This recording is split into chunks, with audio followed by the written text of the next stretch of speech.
Hey guys, in today's video we're going to be talking about a really cool modulation technique called modal interchange. So what this technique basically does is, let's say you're in the key of G major, you harmonize the scale and you get the following chords. You can borrow any of the chords from the parallel minor of G major, which is G minor, harmonize the G minor scale, and these are the chords that you will get. And you can borrow any of these chords and add it into your normal diatonic progression, just to add a little more harmonic complexity to your progression. So to illustrate this example, I'm going to be taking the song Blackbird by the Beatles. This is one of my favorite songs. It's got a very cool guitar arrangement and it's a song written by Paul McCartney. The first part of the song starts off going.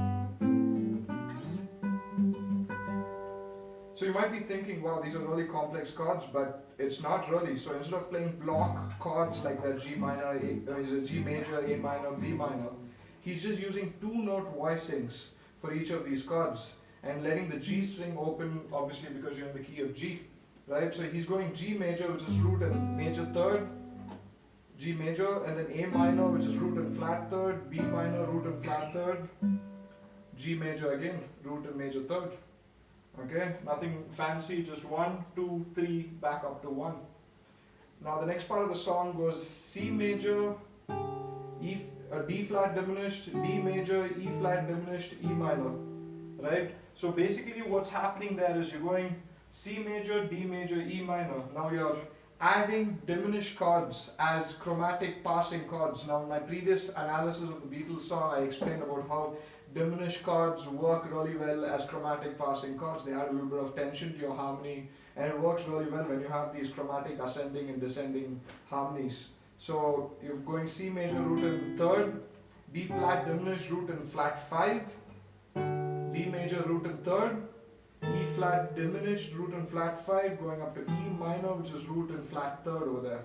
And then the next part, after the E minor, he does E flat major. Now this is where he brings in this modal interchange technique.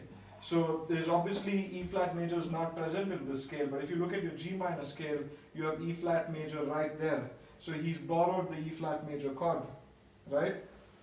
And then after that he goes back down to D major, which is diatonic, and then the D flat diminished, which is a passing chord to get to C major, and then he plays C minor. Now C minor is again a borrowed chord right here from the G minor scale. And then after C minor, that helps me connect back down to B minor, which is back there to the G major scale. And next he goes down to A7.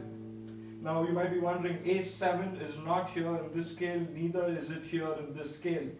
Now A7, the reason it's there is it's acting as a secondary dominant. Secondary dominant is nothing but a 5 off a 5. Now a 5 in the G major scale is D major or D dominant 7th, right? If you harmonize it in 7th chord, you get D dominant 7th or D7.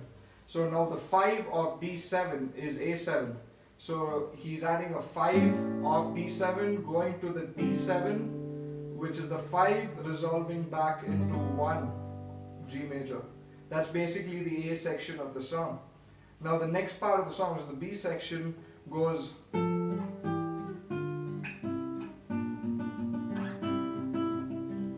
what's happening there is you're starting off with F major. There's no F major here, but there's an F major over there in the G minor scale. So he's starting off with a borrowed chord, going down to E minor, which is diatonic, going to D minor, which is a borrowed chord right here again, going down to C major, which is diatonic, and then going down to B flat major, which is again a borrowed chord. So you see so many borrowed chords, which is allowing you to get these chromatic harmonic movements downwards and upwards on the guitar. So and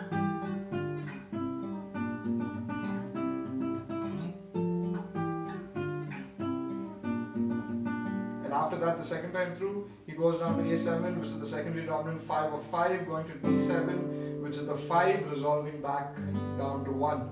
That's basically the whole song.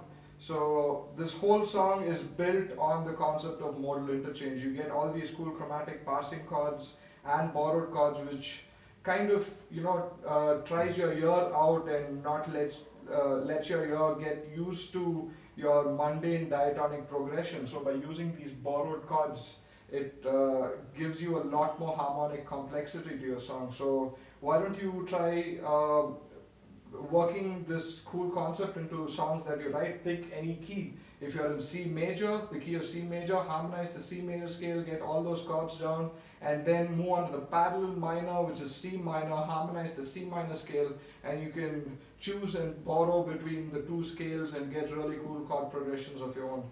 Thanks for watching and stay tuned for more lessons coming your way.